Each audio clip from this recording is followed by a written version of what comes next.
Good morning and welcome to Angie's DIYs. And today we're working with a wood scrap gifts. We got some paint paddles, paintbrush, some of that Waverly's Antique and Wax, some polyurethane, some wood glue, some measuring tools, paper plates, and some washcloths or wash rags. And these are some tools that you use to make holes with. We got some little vintage legs and some handles. You're also going to need some screws and a drill motor. Now let's get started. Let's take some sandpaper.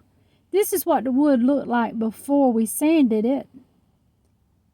And I did use a sander for this, but if you don't have one, you can just use some sandpaper. It's going to take you a while, but alright, let's clean up these feet too. These feet came off of a little dresser. I got them at a thrift store in a Ziploc bag. I've had them for a while, saving them for the perfect craft, and today's the day. Get them all cleaned up. There's a little metal slider on the bottom that's rusted. That's what I'm trying to get that rust off. Yeah, that looks good. And there's some sand or some type of heavy dust right in these little crevices, so I'll clean that off.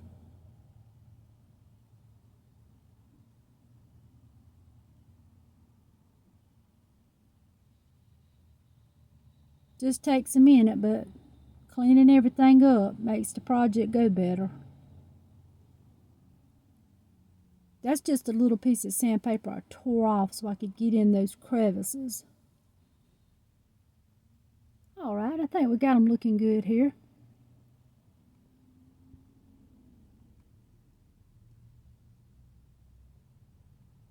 Oh, I went back and wetted that cloth so I could get the rest of that dust off.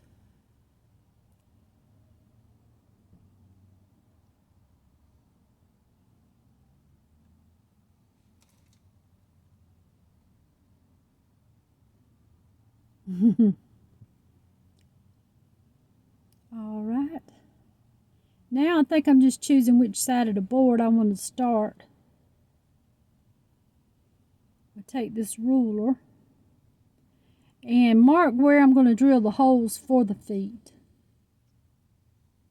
I'm just going with the width of that ruler just to make it a little bit easier to measure. Now I had a little problem when I got on this side because the corner was not level. See right there? It's like a bevel on that. So I wasn't able to get an accurate measurement, so I just butted that can up to it to kind of make a straight side there. And that worked good. That worked out pretty good. Just double checking. Pays to double check when you're getting ready to do something permanent, you know. Even permanent, you probably could still fix that if you messed it up, but trying to find out if I got the right size paddle bit. This one looks good. Let's give it a try. Alright, we're going to line it up with the hole that we marked with the pencil. And I didn't want to go all the way through, so I had to be careful there.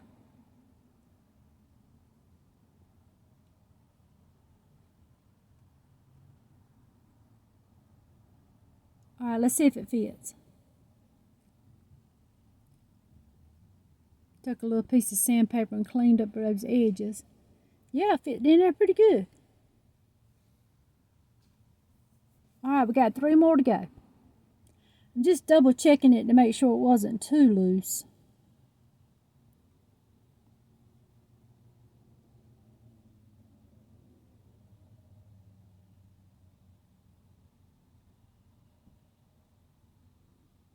Good old paper plates. You can use them for all kinds of stuff.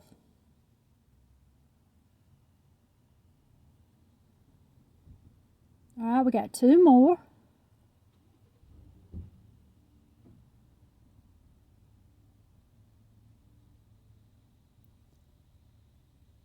And I do have this speed a little bit faster than what I'm normally working. Trying not to make the video too long. Alright, now let's go back and glue them. We'll clean up a little bit.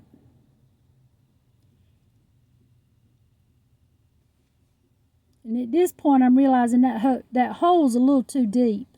So I stuck some sawdust in there and my glue just to kind of fill in that hole a little bit. Now, the glue on the outside of that, you do not want that on the wood on the outside because the stain won't take on top of that glue. And you'll have a two-tone look there. So make sure you get that glue off if you're planning on staining it. If you're going to paint it, you might not have as much of a problem, but you will definitely have a problem with stain. Okay, I'm putting a little more sawdust in that hole. Okay, add some glue.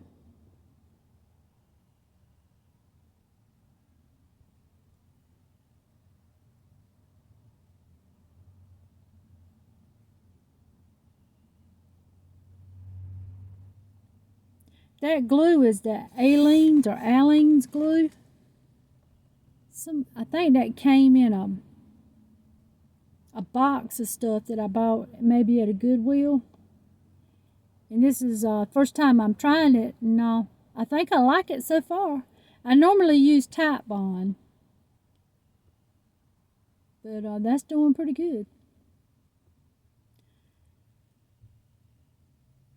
Now here's the Waverly Antiquing Wax. Now this Antiquing Wax, you can use it straight out the bottle like that.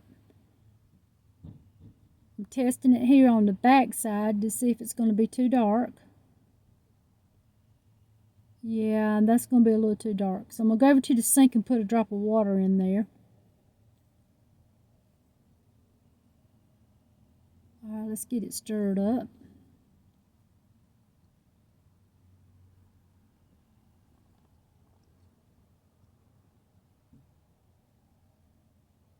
And it makes it go further when you put a little bit of water in it.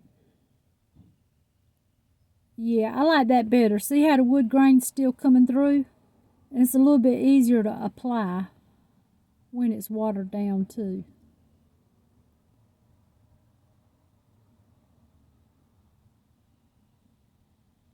Just a little bit goes a long way with that Waverly Antiquing Wax. Okay, looks like I'm happy with it now. Let's wipe it back and see. Oh yeah, that looks good. Alright, let's get on with this project here. Watch how fast that goes. It doesn't take long.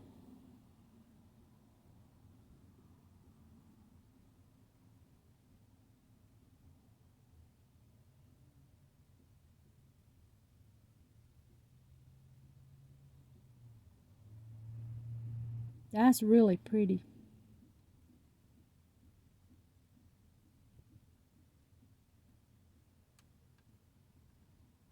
That wood grain is really coming through now.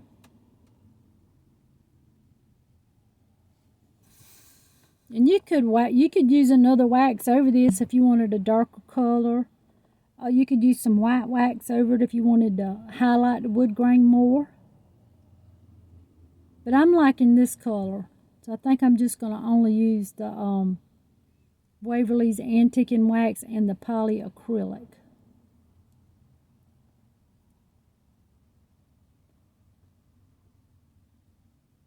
All right, see that little white spot beside that leg? That's where some glue. That's where I left some glue. I can tell you right now. That's where I left some glue. Good thing it's on the bottom. All right, we got to get the edge.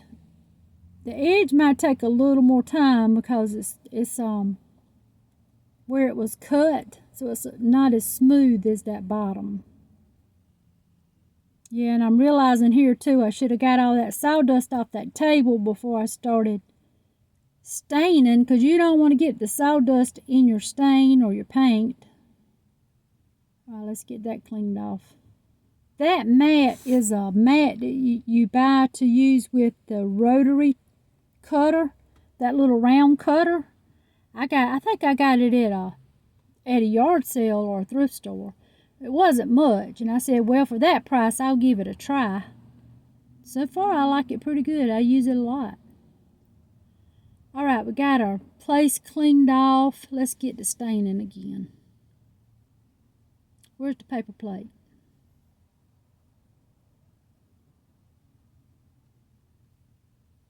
Well, what? Oh, there we go. Okay. Gonna have to get those ends. That's what's taking so much time.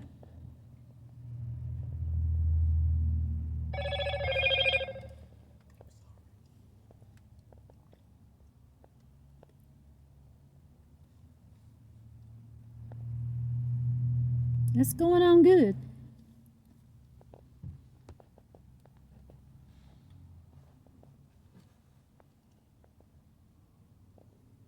Now you can use a sponge if you don't want to use a paintbrush for this, to put this wax on. I've seen people use all kinds of things. The makeup sponges, the sponge tool brush. I've seen them use just old washcloths, old tore up diapers, you know, any type of cotton cloth. But I just like to use the paintbrush because I'm going to use that paintbrush again at the end, so I just used the paintbrush.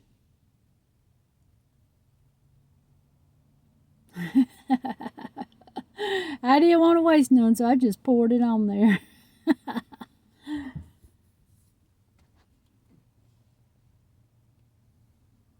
Yeah, that is so pretty. If I don't sell this, I might keep it for myself. It's going to my vendor booth. We have a vendor booth over in the next town. And it seems like any of the items that we make ourselves sell first.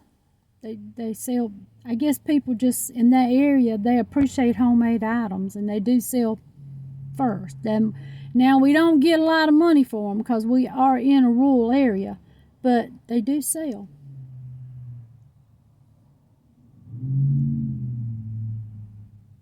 All right, let's wipe this back one more time.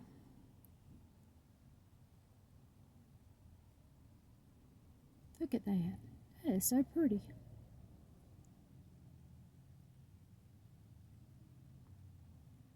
Let me see. Am I through with the stain now? Let me see. Well, what's I mixing up more stain for?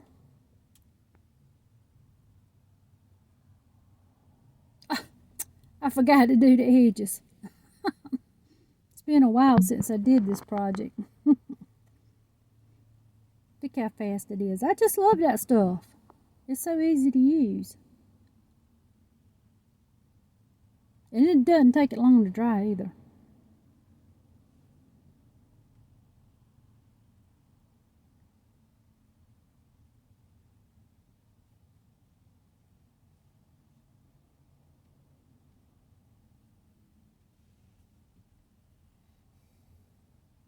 Now we got this piece of wood from a man near our house. He's building a brand new house. And he let us have some of the wood scraps. We've been making all kinds of stuff with those wood scraps. We've just been having a good time. It's so much more fun to make craft when the supplies are free. You don't have the anxiety of messing it up and wasting money. All right, let's wipe it down one more time and get ready to put those handles on.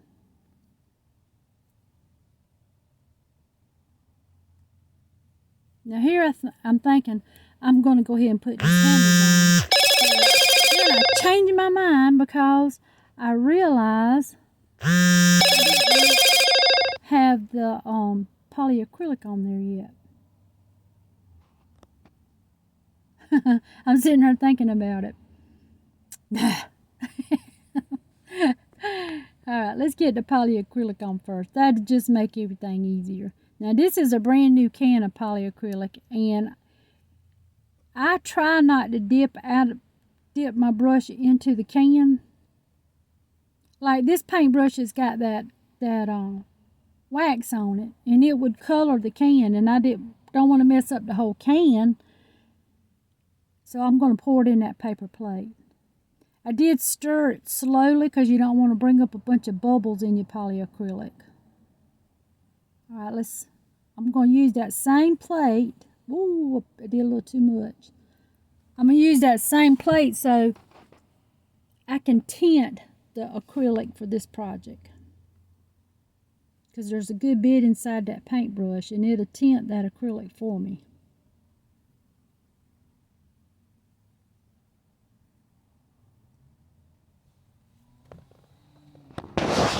Making sure I got the lid on that can. I hate to waste that can by kicking it over.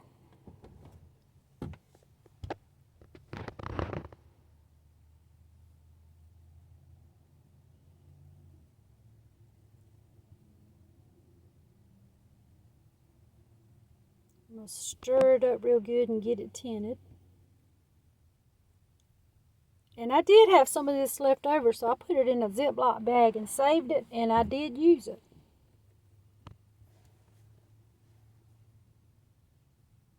Did y'all see that face in the paper plate?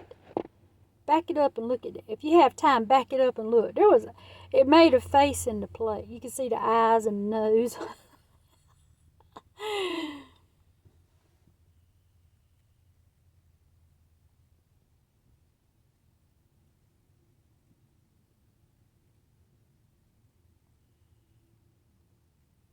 Just go from end to end, and you should have a pretty good product. Now, some people put one coat on, and they take a high grit, like a 220 or or higher, and give it a light sand, and then put another coat on. They'll do that like 3 or 4 times. But I want mine to look kind of rustic, so I'm just going to put the polyacrylic on and go with it. You can almost see that face in the plate again.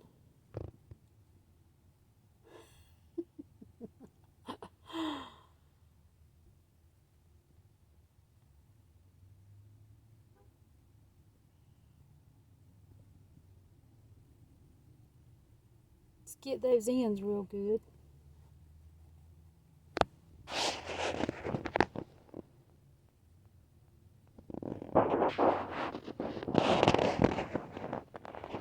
And it doesn't take that polyacrylic long to dry either.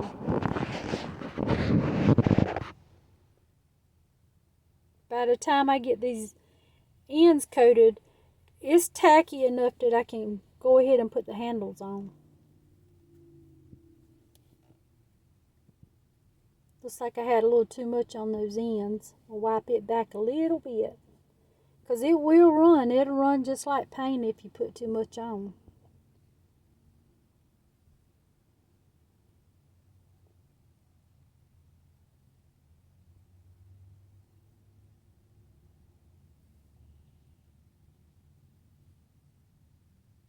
Just take your time with that polyacrylic.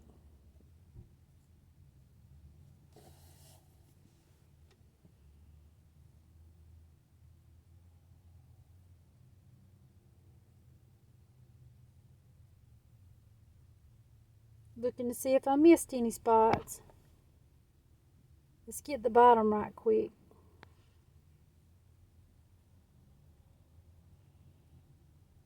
Sorry I didn't turn that around so y'all could see me putting that acrylic on the bottom.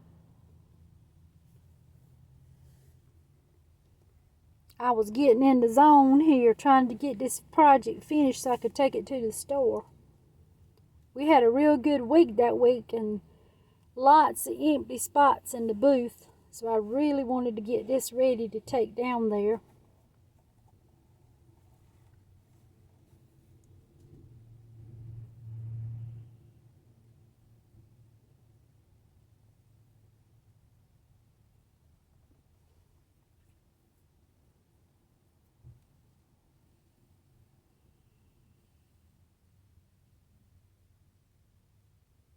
Alright, let's get started on these handles.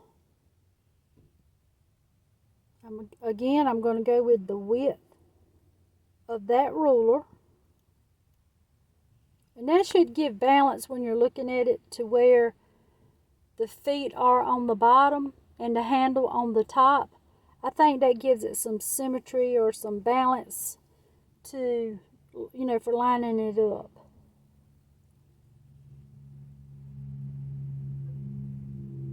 Don't those little handles look like bracelets? They are so cute. They had them in the clearance bin at Hobby Lobby. I think they were about, what was those handles? About $2? I think about $2 a piece. I have plenty of handles, but these just caught my eye, and I just went ahead and got them.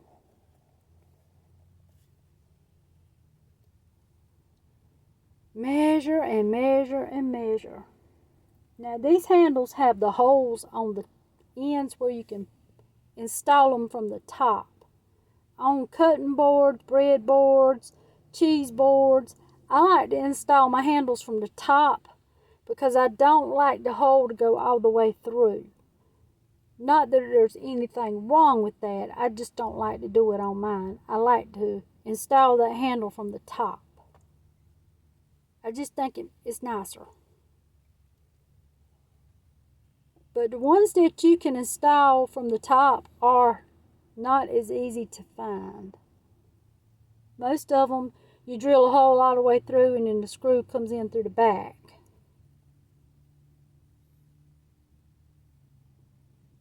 Look at that sawdust in my hair.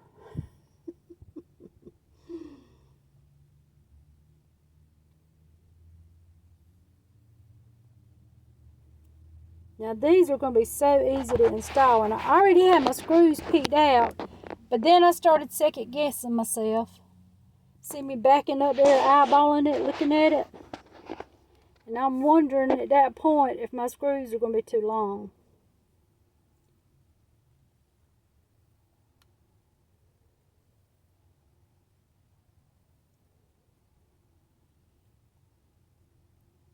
Still second guessing myself here. Looks like I'm going to try it.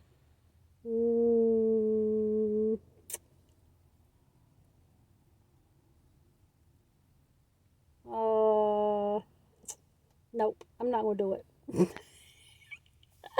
Okay, here I am with some shorter ones. Okay, let's get these handles on here.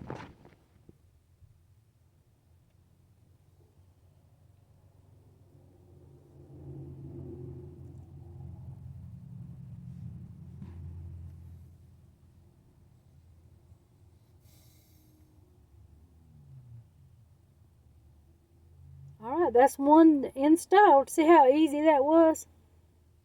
That's why I like to use the ones with the screws that go in from the top. And here it is at the store, all staged up for you. Got some of those little wood boxes. People love those. Got my little hang tags on there. I hope you enjoyed this video and you'll come back and be with us again. We enjoy having you and spending time with you here on Angie's DIYs. Bye.